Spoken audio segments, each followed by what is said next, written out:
Get ready, start.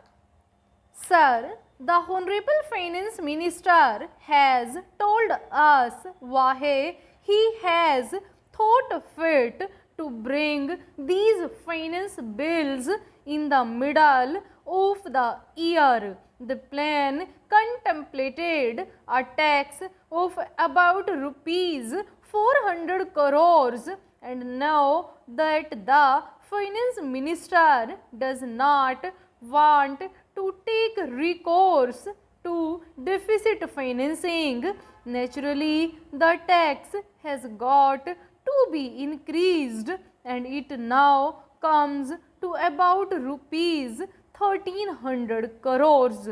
Therefore, money must come from wherever it can be had, and some sort of tax has to be imposed. Now the proposals have to be examined from that point of view. Some people have acclaimed the proposals as very necessary and well considered, while others have found ground for criticizing them. Whatever may be the taxation measures, if they are applied properly and with sympathy, even measures which are not liked can be made to be appreciated and less objected to. I have no doubt, as the finance minister himself said, that he will see that the measures are sympathetically administered, and if that is done, most of the objections that might be and have been put forward to the proposals would be removed.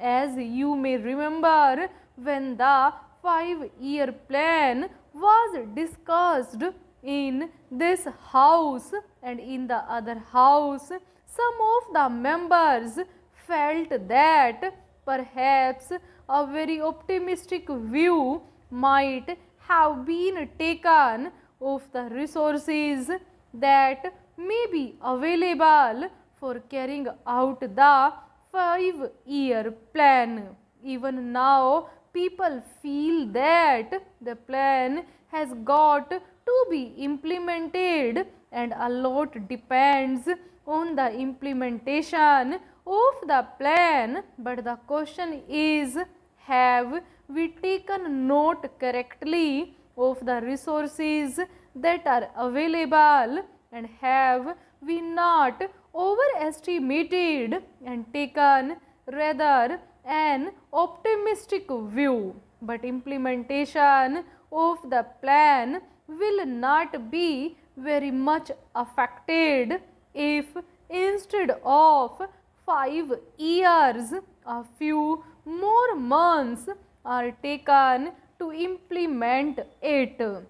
What I mean to say is, if the resources are not sufficient to carry out the plan in 5 years, there is no harm in increasing the period by a few months, so that there may not be a very heavy strain on our resources, and so that things may not go wrong on account of the heavy strain that may be put there on. Another thing that can be looked into very conveniently is whether or not a certain amount of savings can be effected.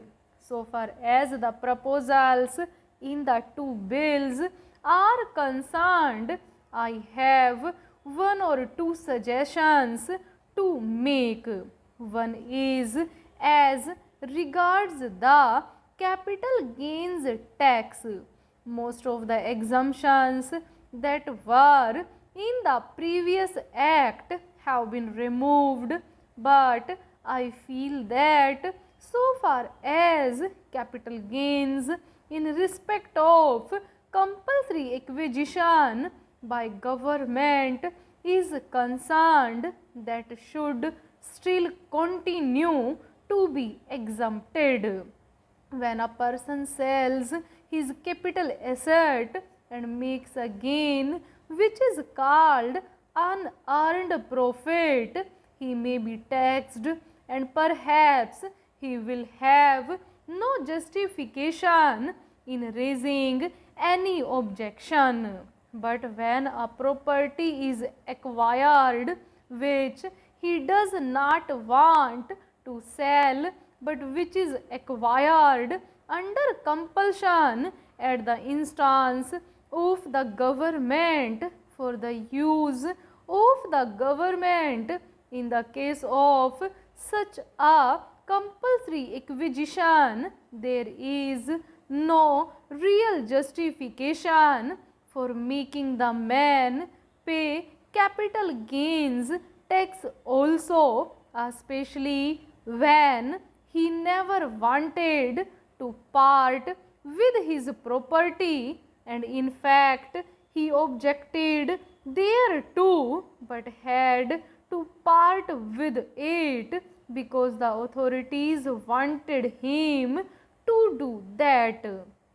That is one small suggestion so far as capital gains tax is concerned, and I think in a case where compulsory acquisition takes place, it is for the government to consider whether or not they will think of giving relief to the unfortunate person who may have to part with his property in spite of himself.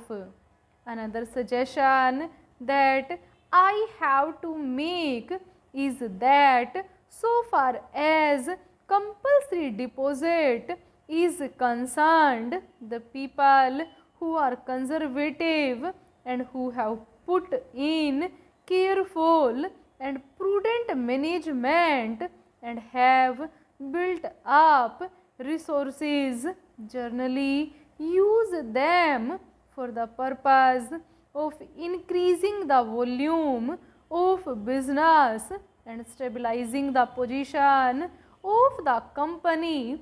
But here the position is just as if you are going to penalize those companies which have prudently managed and which have been managed in a conservative manner and which have not frittered away their resources.